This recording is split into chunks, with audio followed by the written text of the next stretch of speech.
కృష్ణా జిల్లా గన్నవరం మండలం మర్లపాలెంలో టీడీపీ కార్యకర్తలు రెచ్చిపోయారు. మాజీ ఎమ్మెల్యే వల్లభనేని వంశీని కలిశారనే అక్కసుతో ఇద్దరిపై దాడి చేశారు.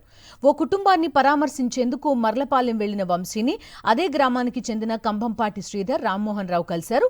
వంశీని కలిశారనే కారణంతో వారిద్దరిపై టీడీపీ మూక దాడికి తెగబడింది. ఘటనలో శ్రీధర్, రామ్మోహన్ రావుల తల, చేతులకు గాయాలు అయ్యాయి. దీంతో బంధువులు పిన్నమనేని హాస్పిటల్కు తరలించారు. పూర్తి వివరాలు అందిస్తారు మా కరెస్పాండెంట్ అశోక్. అశోక్, చెప్పండి. చూస్తున్నాం, ఇద్దరు ఎలా ఉన్నారు ప్రస్తుతం? డాక్టర్లు ఏమంటున్నారు? ప్రస్తుతం ఎవరైతే టీడీపీ కార్యకర్తల దాడిలో గాయపడిన వ్యక్తులు ఉన్నారో కంభంపాటి శ్రీధర్ కావచ్చు, రామ్మోహన్ వారు పిన్నమనేని ఆసుపత్రిలో చికిత్స పొందుతున్న పరిస్థితి కనబడుతుంది.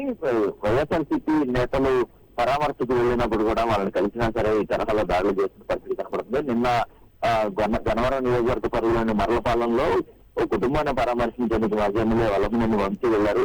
ఆ సమయంలో కంభంపాటి శ్రీధర్ అలాగే రామ్మోహన్ వారిద్దరు కూడా వంశీని కలిశారు. అయితే కేవలం వంశీని కలిశారనే ఒకే ఒక కక్షతో వారిపై టీడీపీ కార్యకర్తలు ఈ తరహాలో దాడులకు పాల్పడడం తీవ్రమైన చర్యగానే చూడొచ్చు. ఎందుకంటే వైపు కూటమి ప్రభుత్వం అక్రమ కేసులు, వేధింపులతో వైఎస్ఆర్సీపీ నేతలను, కార్యకర్తలను టార్గెట్ చేస్తుంటే మరోవైపు టీడీపీ కార్యకర్తలు కూడా వైఎస్ఆర్సీపీ నేతలు ఎవరినన్నా కలిసినా సరే కూడా తట్టుకోలేకపోతున్నారు. ఈ తరహాలో దాడులకైతే పాల్పడుతున్న పరిస్థితి కనబడుతుంది. వారి దాడిలో వీరికి తీవ్రంగా గాయాలైతే కూడా అయిన పరిస్థితి. ఆసుపత్రిలో చికిత్స పొందుతున్నారు. ఆసుపత్రిలో చికిత్స పొందుతున్న వారిని వల్లభనేని వంశీ కూడా పరామర్శించారు. వారికి అండగా ఉంటామని ఒక భరోసా ఇచ్చిన పరిస్థితి కనబడుతుంది. Okay Ashok, thank you.